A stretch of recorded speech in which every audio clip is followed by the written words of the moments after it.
Yes, sir. We continuing on the movie marathon for the summer, and we have a 2009 film, one of the more recent films we've been reviewing on this channel as of now.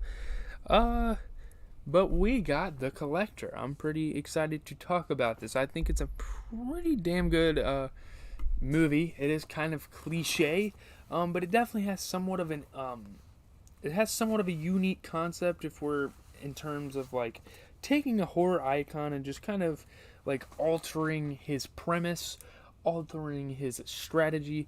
It's Saw. It's pretty much a fucking Saw movie, but like in a house, and the antagonist is actually there with the protagonist. Like, imagine if Jigsaw was actually there with like the survivors, the people that are trapped and getting stuck in there. That you get the collector. That's what you get. And I think it's a really good idea because this guy, he's trying to rob this house to we'll just go through the plot. Married couple Larry and Gina Wharton return home to find the power is out. They discover a large trunk upstairs and are horrified by its contents. So we see kind of the origin and what he wants to do, the collector. They are then attacked by an unseen assailant, which is going to be the collector, which obviously is the horror villain. And I really like Cody Leach's insight on this. I watched a lot of movies based on his reviews, so go check him out on YouTube. He's great. Former convict Arkin O'Brien works as a handyman for the Chase family. He is generally well liked by the Chases, especially the younger daughter Hannah. She probably wants to, do something with him. Not gonna talk about it too much. Oh wait, fuck. No. Wait. The younger daughter. Oh, fuck. I was thinking of the other girl, the girl that showed her tatas in the movie. I was thinking of her. No. She already has her boyfriend anyway. Why did I even say that? Hannah is the little girl that invites him to have like a tea party. After work, Arkin meets his wife, whose debt to several loan sharks is due by midnight. So that's kind of the goal for the protagonist throughout this film. That's kind of the conflict interwoven by the fact that he shows up to rob this house and take their money out of the vault, and the collector is there. Another madman, another robber, another serial killer happens to be there. And I will probably watch the sequel in due time. We will just have to see. To protect her and their daughter, Arkin plans to steal a valuable ruby from the Chase home, so that's what he's after. As Arkin attempts to crack the safe, a masked figure locks the door. The guy from the beginning, the collector. Michael, the father, appears with several injuries. Mistaking Arkin for the perpetrator, he grabs a golf club and is going to beat this guy's ass, when really he's your hero. He's here to save you, even though he's not even yet aware that the collector is there. Michael's action triggers a trap that incapacitates him, and the masked man drags Michael into the basement. So, as you're walking throughout this mansion, there's like tripwires every fucking where. There's even traps on the windows that slice your fingers off if you try to pry the plywood off the wall or off the window. This guy's a mastermind. Again, it's Saw, but he is there to try to kill you as well. So it's even more crazy to get through than Saw. But I guess with the collector, it's not really a puzzle. It's more like, don't get trapped when you're escaping the house. It's like an escape room, I guess. Escape room movies are really cool. I definitely want to get into that subgenre a little more. So, Arkin attempts to call 911, but the phone is rigged with a spike that punctures his ear. Trust me, this guy goes through a lot in this film. There's really cool twists in this film as well. We're going to talk about that in a little bit. The windows have been boarded up and lined with razors, making escape impossible. So it's really hard for him to get out of this house. If you beat the guy's ass, and if you can beat the collector, you can probably look around the house and have time to like take the traps down and shit, but it's kind of wild. Arkin retreats to the basement, where Michael informs him that his wife Victoria has also been captured. His older daughter Jill is out, the one that shows her tatas. And Hannah is hiding somewhere in the house, though. So everyone's alive at this point in the film. No one has died yet. Someone's getting ready to die. I will just tell you that right now. Again, this is not a spoiler-free review. I don't do spoiler-free reviews. I don't really like... I could take the time, but I don't really feel like taking the time to really going out and doing a spoiler-free review. I just think it's kind of pointless. Michael gives Arkin the combination to the safe, which contains a gun, which would have been helpful if you found this guy and asked him what the combination was in the beginning. Arkin finds Victoria and has her distract the intruder in order for him to get to the safe. Arkin grabs the gun, which has no bullets, and pockets the ruby, looking to make an escape and looking to defend himself with the gun. But of course, it's a horror movie. You can't get off that easily. It's not going to have any bullets in it. While searching for Hannah, he finds a trunk containing a bloodied Larry, the guy that got captured in the beginning and thrown in the trunk. Larry explains that the masked man is a collector of people. So at this point in the film, we kind of understand what the collector's purpose is, what he's here to do. He only collects one person in a household and kills everyone else. He kind of finds the chosen one in a house and kidnaps them. So you are a chosen one, but you're really not at the same time. Horrified, Arkin flees while the collector locks Larry back in the trunk. So the collector comes upstairs, kind of hearing them talk, and locks Larry back in the trunk. Back in the basement, Arkin discovers that Michael is now dead. So Michael is the first casualty. Michael has been it's disgusting. He frees Victoria, who had been tortured. As they make their way out of the basement, Victoria sees Michael's corpse and panics, alerting the collector, who stabs her several times. So we can only assume that Victoria and Michael, at this point in the film, it's crazy how horror movies kind of do this. Because, beginning of the movie, all is fine and dandy. The hero comes in and saves people at first. But then it just bursts. It's like, boom, dead, dead, dead. It's kind of crazy how horror movies do this. And I've kind of noticed this pattern when I was watching horror movies. But yeah. So Victoria, kind of sold. She saw his corpse, his intestines.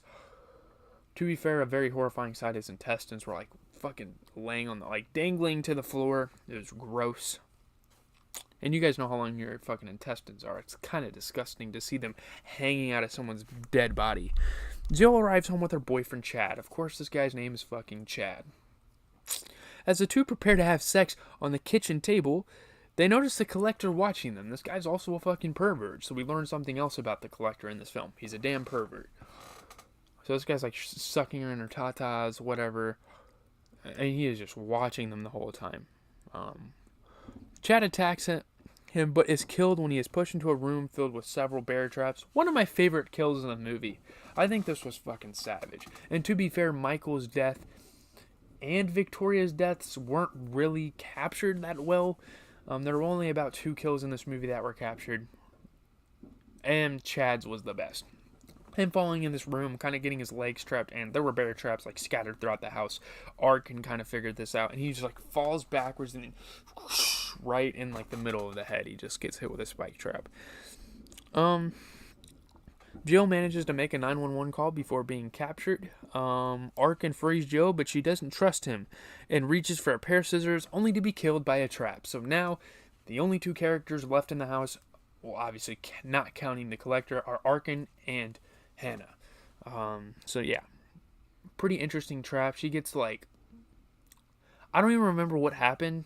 She gets thrown into this projector thing and then stabbed against the wall. You have to watch the movie to really see the masterful and gruesome. I mean, the kills in this movie are really what makes this movie, and I feel like the collection's going to be the same way. The sequel, which I'm really happy they made a sequel, definitely sets up for one at the end, and you guys will see why.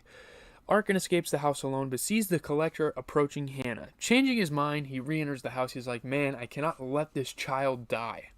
Arkin prepares a trap to kill the collector. Oh, man. But the trap kills Larry instead. Well, I forgot about Larry. He was in the box, but now he is dead as well. So here's the thing. Hannah and Arkin remain, and the collector must select one of the 2 to survive. That's the crazy thing you kind of realize. So the trap went anyway. They dumped a fish tank on the floor, took a TV, pushed it off the wall or off the dresser, and it electrocuted him in the water, because obviously electric and water do not go together. So yeah, Arkin gets to Hannah and sends her down a laundry chute to the basement to hide. How clutch of that they have that. Before Arkin can do the same, the collector knocks him out, ties him up, and brutally tortures him. He doesn't even necessarily ties him up. He puts him on these fucking fish hooks. He crucifies the damn man. It's kind of insane. A police officer responding to Jill's 911 call is killed by the collector's dog. So we kind of learn that the dog that attacks Arkin on Arkin's way to the house is the Collector's dog, and he kills the police officer. So they have no help at this point. Taking advantage of the distraction, Arkin frees himself and discovers a dead Victoria and armed explosives in the basement. So now he realizes that Victoria is dead.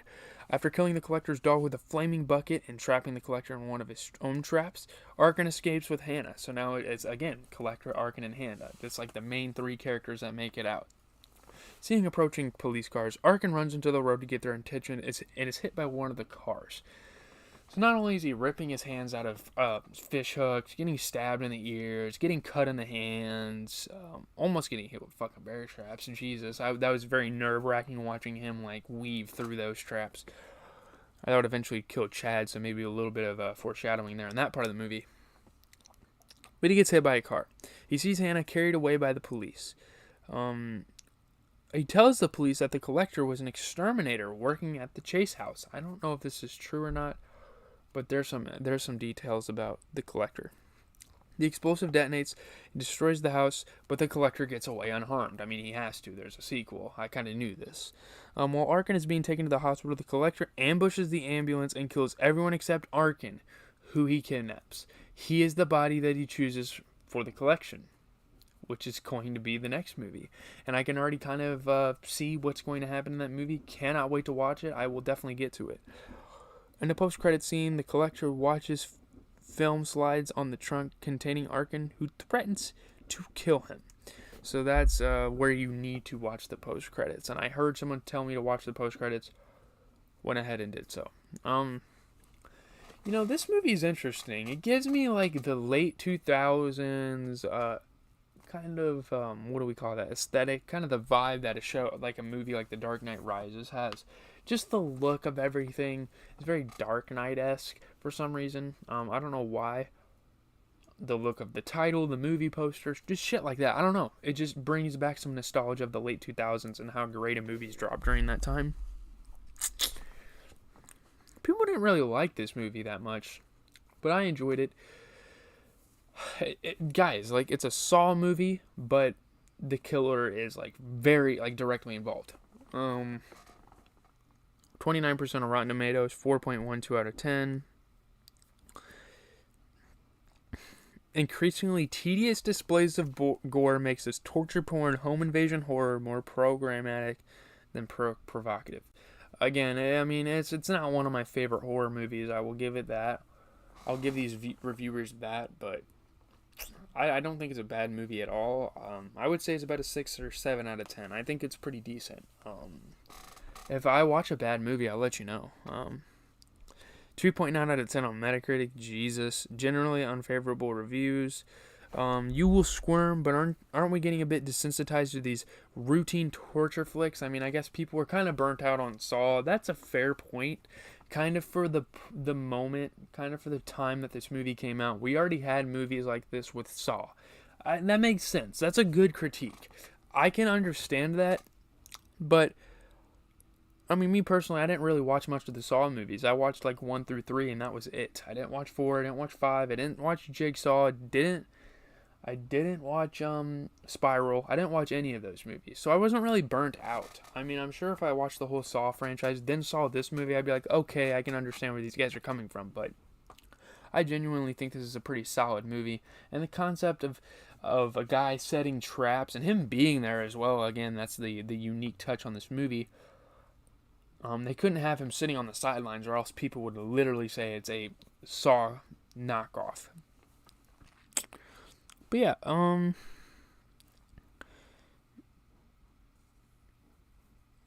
it's like seeing a pop songstress get naked for the billionth time. Yeah, she's hot, but we have all seen it before. Someone gave it a 3.5 out of 5 on Bloody Disgusting. A raw, gritty, uncompromising horror film that puts the previous Saw film to shame. I don't know if I'd go that far in my review. The character of the Collector had the potential to become a new horror icon. Yes, I agree. Yeah,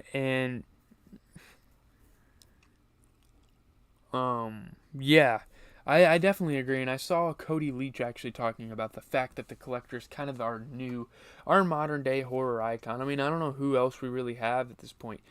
Jigsaw is a fairly new horror icon. He came out in the last 20 years, I guess. But the newest is probably The Collector.